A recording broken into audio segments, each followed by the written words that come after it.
We are into the Cowboys versus the Raiders, and I am not making the mistake of backing the Cowboys again. I thought a coaching change would switch things up, but this week they come up against a really strong Raiders side. Even so, the Raiders having to go through a little bit of a reshuffle at the back. Rapana at fullback, Valamir switches sides. Curtis Scott comes back with Kotrick outside him. And then in the 11 shirt, John Bateman is named, which bumps Hudson Young up to the loose forward.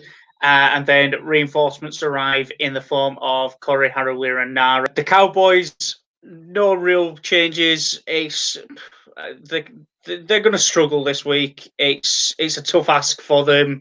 McLean comes back in. The Cowboys are going to be doing it tough against this Raiders side.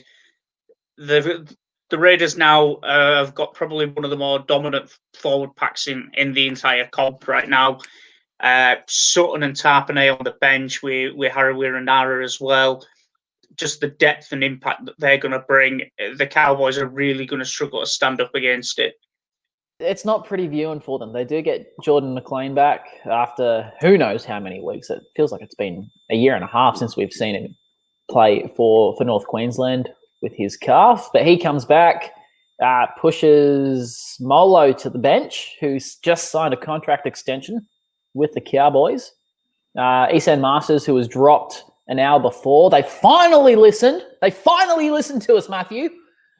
He's in the reserves alongside Asiata, Hampton, and Jakey Granville.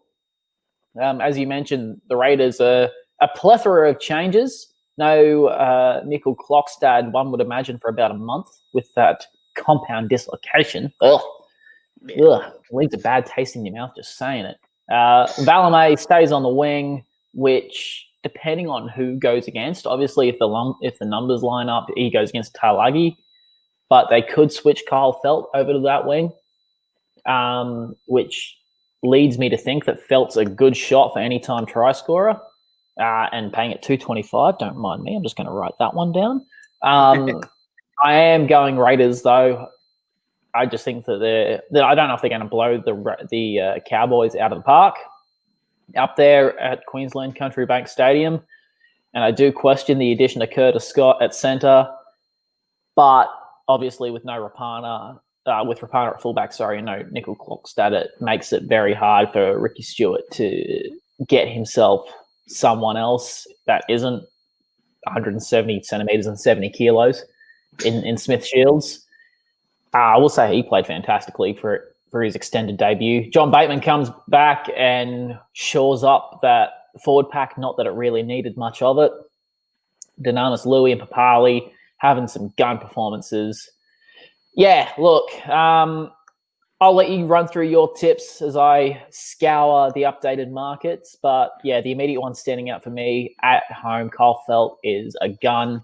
And if you want a little bit of value, Josh Papali is not a bad shout for any time either. Yeah, so interestingly, I'm looking over the stats. It's hard to believe that the Cowboys actually outscore the Raiders. So the Cowboys have scored 217 to the Raiders 206. But the points conceded is where it really falls down. The Cowboys conceding 299, Raiders conceding only 165, although completing at similar rates of 77%. So it's going to be the Cowboys' defense that fails here, not their attack by the looks of it.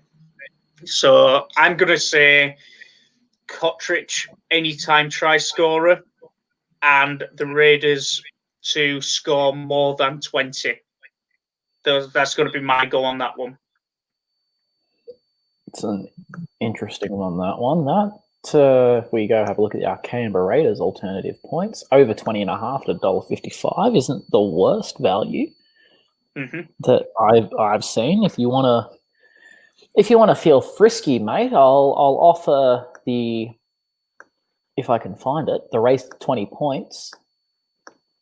The Raiders at $1.65 as well. Yeah. Just add that one to yours as a cheeky one, because Lord knows I need all the help with tips this week. I am going to go Papali now that I think about it. I think that his second stint, he'll barge over from short range. McLean will tire out, as will Maguire. He's been playing 80 minutes recently and looks a little weary towards the back end. And Papali just has a tendency to barn his way over from short range. So Papali at, if I can find him again, something like 450, I think. Yeah, Papali at 450, Kyle Felt at 225.